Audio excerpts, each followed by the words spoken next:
قد افلح المؤمنون الذين هم في صلاتهم خاشعون والذين هم عن اللغو معرضون. اللہ فرماتے ہیں مومنین کامیاب ہو گئے. ہمارے ہاں دولت اور شہرت والے کامیاب ہو گئے. صحت، دولت، شہرت، تین قسم کے لوگ ہمارے ہاں کیا کہلاتے ہیں؟ کامیاب. کہتے ہیں سکسیس آپ کے قدموں میں ہوگی. کیا مطلب ہوتا ہے؟ پیسہ آ جائے، عزت مل جائے اور صحت اچھی ہو. تو یہ تین چیزیں ہمارے ہاں سمجھا جاتا ہے کہ بندہ کامیاب ہے.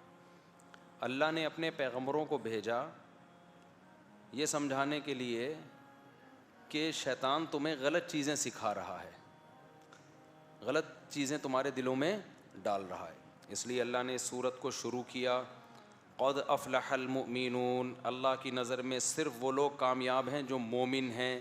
مومن سے مراد اللہ پر، اس کے پیغمبروں پر اور اس کی آسمانی کتابوں پر اور آخرت کے دن پر ایمان رکھتے ہیں.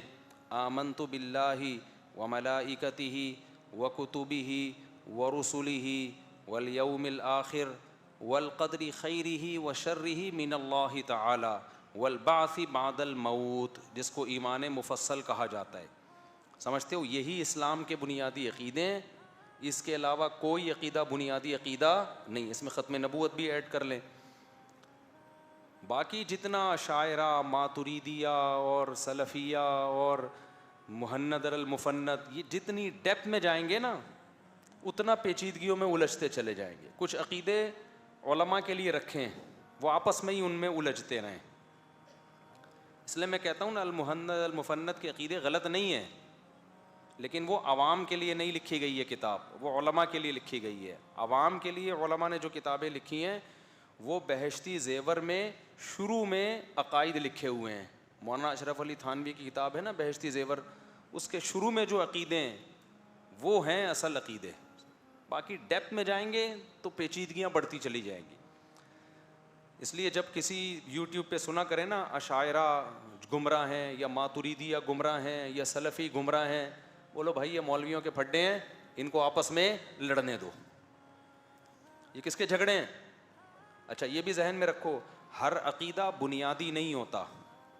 جیسے اسلام میں کچھ مسائل ایسے ہیں جو اتفاقی ہیں، ان میں اختلاف کرنا جائز نہیں ہے. جیسے اسلام میں کتنی نمازیں فرض ہیں؟ 5. اب یہ نہیں ہے کہ حنفیوں کے نزدیک 5 نمازیں تو شافیوں کے نزدیک 4. ایسا نہیں ہے بھائی. اس میں کوئی حنفی شافی اختلاف کرے گا تو اسلام سے نکل جائے گا. وہ نمازیں کتنی ہیں؟ 5. رمضان کے روزے فرض ہیں، ان کی کیفیت بھی معلوم ہے. زکوٰۃ فرض ہے، حج فرض ہے، حج کا بیسک طریقہ بھی سب کا ایک جیسا ہے. ان میں اختلاف کی اجازت نہیں ہے. حالانکہ یہ فروعی مسائل ہی ہیں، لیکن یہ فروعی ایسے ہیں جن کو شریعت نے 2 اور 2 4 کی طرح واضح کر دیا ہے. اور کچھ فروعی مسائل ایسے ہیں جن میں دلائل دونوں طرف ہوتے ہیں. اس وجہ سے فقہا میں اختلاف ہوتا ہے. ان میں کسی ایک رائے پر زبردستی اصرار کرنا جائز نہیں ہے. ان میں ایک فقہ کو فالو کریں، دوسرے کو بھی برا مت سمجھیں. اس میں ہم حنفی ہیں، کچھ لوگ شافعی ہیں، کچھ مالکی ہیں، کچھ حنبلی ہیں. تو ان میں 4 مکاتب فکر ہیں مشہور جو ہیں، ٹھیک ہے نا، اہل سنت والجماعت کے. یہ اختلاف ان کا اسی وجہ سے ہے تو کہ حدیثیں کس طرف تھیں؟ دونوں طرف تھیں. اس میں یقینی طور پر کسی مسلک کو ٹھیک نہیں کہا جا سکتا، بس سب صحیح ہیں. کیونکہ یہ اجتہادی اختلاف صحابہ کے دور میں بھی تھا اور نبی نے اس اختلاف میں دونوں پارٹیوں کو ٹھیک قرار دیا تھا. جن میں اختلاف ہوا نا دونوں کو کہا ٹھیک ہے. تو جیسے مسائل میں اصولی فروعی، ایسے ہی عقیدے میں بھی سارے عقیدے اصولی نہیں ہوتے. کچھ عقیدے اصولی ہیں، کچھ جب آپ ڈیپتھ میں جائیں گے نا تو پھر اختلاف پیدا ہوگا. تو ڈیپتھ میں گھسنے کی ضرورت بولو ہے ہی نہیں. تبھی میں اکثر یہ بتاتا ہوں نا اللہ عرش پر ہے. اب ہمارے لوگ کچھ کہتے ہیں ابے یہ تم نے کیا کہہ دیا، اللہ ہر جگہ. بھائی جان پبلک کو ان بکھیڑوں میں مت ڈالو. یہ اشاعرہ ماتریدیہ کے مسئلے ہیں، یہ علماء کے پڑھنے کی چیزیں ہیں. پبلک کو وہ بتاؤ جو حدیث میں ہے کہ نبی نے باندی سے پوچھا اللہ کہاں ہے، باندی نے کہا فی السماء، ایسے انگلی سے اشارہ کیا. تو بس جب اس باندی کی بخشش ہو سکتی ہے یوں اشارہ کرنے سے، تو آج اگر کوئی دیوبندی سے پوچھا جائے اللہ کہاں ہے، وہ بولے ادھر ہے، تو اس کی بھی بخشش انشاءاللہ ہو جائے گی. ٹھیک ہے نا. تو اس لیے بکھیڑوں میں پڑھنے ہاں پھر آگے اس کی کیفیت میں پڑھو ہی نہیں. پھر کوئی آگے سے جواب دیتا ہے اللہ تو ہر جگہ ہے. بولو بھائی یہ کس کے مسائل ہیں؟ یہ مدرسوں میں پڑھانے کے ہیں. پبلک کے لیے اتنی ڈیپتھ میں جانا بولو بالکل نقصان دہ ان کی صحت کے لیے. جس چیز کو اللہ رسول نے بیان کر دیا نا جتنا، بس اس کو اتنا ہی رکھو. ہاں کچھ مسائل علماء کے لیے ہوتے ہیں وہ جائیں ڈیپتھ میں، تو آپ تو علماء نہیں ہیں نا، وہ کچھ مولویوں کے لیے پھڈے آپس میں ان کے جھگڑنے کے لیے رکھیں. جھگڑا بہت ضروری ہے، یہ ذہن میں رکھو. تو پھر کس چیز میں پھڈا ہوگا؟ تو وہ ان کے لیے رکھو. اور صحیح عالم وہی ہوتا ہے جو عوام سے، عوام کے مینٹل لیول پہ آ کے بات کرے. وہ اپنی افلاطونیاں اور اپنی بقراتیاں لوگوں کے سامنے نہ بتائے. آپ نبی صلی اللہ علیہ وسلم نے فرمایا کلم الناس علی قدر عقولہم، لوگوں سے ان کی عقل کے مطابق بات کیا کرو، ان کے مینٹل لیول پہ آ کے بات کیا کرو. جیسے وہ مشہور واقعہ حضرت موسیٰ علیہ السلام کے دور کا نا، کہ واقعہ تو مستند نہیں ہے لیکن بعض واقعے مستند نہیں ہوتے، لیکن ان سے جو سبق مل رہا ہوتا ہے وہ سبق بالکل ٹھیک ہوتا ہے. ایک دیہاتی تھا نا، کہتا تھا اللہ میاں تو میرے پاس ہوگا تو میں تیرے بالوں میں کنگھی کروں گا، میں تیری خدمت کروں گا. تو واقعہ تو ایسا ہی ہے، پتہ نہیں کس نے کہاں لکھا ہوا ہے، لیکن اس سے مضمون بہرحال صحیح ثابت ہوتا ہے. حضرت موسیٰ کو جلال آ گیا، بھائی تو اللہ کے بارے میں کہہ رہا ہے یہ کرے گا وہ کرے گا خدمت کرے گا. تو اللہ نے حضرت موسیٰ علیہ السلام کو تنبیہ کی، بھائی یہ بیچارہ جتنی اس کی سوچ ہے یہ اسی حساب سے سوچے گا. وہ تو علماء کو کے لیے کچھ مسائل رکھیں. تو اللہ نے کیا فرمایا؟ قد افلح المومنون. یہ مومنون کو واضح کرنا ضروری تھا نا، کہ اللہ فرماتے ہیں کامیابی کی سب سے پہلی شرط کیا ہے؟ ایمان. اور ایمان کا مطلب کیا ہے؟ ایمان مفصل. اس میں نہ اہل حدیث کا اختلاف، نہ دیوبندیوں کا، نہ بریلویوں کا، نہ حنفیوں کا، نہ شافیوں کا. تو اتفاقی چیز ہے اور وہ اسلام میں داخلے کے لیے وہی کافی ہے. تبھی جب بھی کوئی غیر مسلم مسلمان ہوتا ہے تو ہم اس کو وہی پڑھاتے ہیں.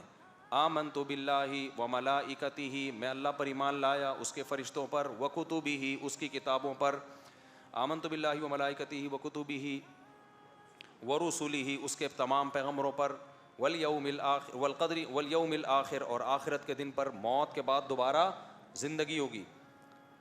اور اس میں ختم نبوت بھی شامل کر لیں. شروع میں علماء نے اس لیے شامل نہیں کیا کہ یہ تو ایسا اجماعی عقیدہ تھا کہ 2 اور 2 4 کی طرح نا، کچھ چیزیں ایسی ہوتی ہیں جو واضح ہوتی ہیں، لیکن اب چونکہ قادیانیوں نے ایک لفڑا ڈال دیا ہے تو ختم نبوت پر ایمان بھی غیر مسلم کو کہلوانا چاہیے کہ میں محمد صلی اللہ علیہ وسلم کو آخری نبی مانتا ہوں.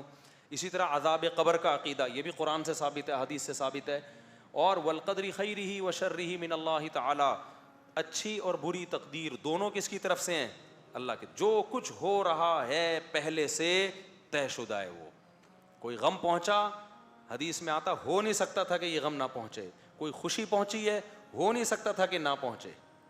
یہ ہو کہ جو بھی ہو رہا ہے وہ ہو کے رہنا تھا. سمجھتے ہو؟ تو کامیابی کی پہلی شرط یہ والا ایمان ہے. سمجھتے ہو؟ کسی عالم کو برا مت کہو، اشاعرہ، ماتریدیہ، سلفی، برا کہنے کی اجازت نہیں ہے. بولو بھائی یہ ان کے مسئلے ہیں، انہی کو الجھنے دو، ہم کیوں کسی کو برا کہہ کے اپنی زبان کو خراب کریں. میرے ایک سعودی عرب کے ایک عرب سے میری ملاقات ہوئی، ان کو وہاں کے کسی سعودیہ ہی کے کسی عالم پر بڑا اعتراض تھا نا، کوئی کسی پالیسی سے تھا یا کسی مسئلے سے. تو میں نے کہا آپ کے تو فلاں عالم یہ کہتے ہیں لحم العلماء مسموم. مجھے کہنے لگے مولوی صاحب، مفتی صاحب، علماء کا گوشت بہت زہریلا ہوتا ہے. سمجھ رہے ہو؟ یعنی میں غیبت کسی عالم کی نہیں کر سکتا. تو ان کی خیریں ان کے شر سے زیادہ ہیں. تو علماء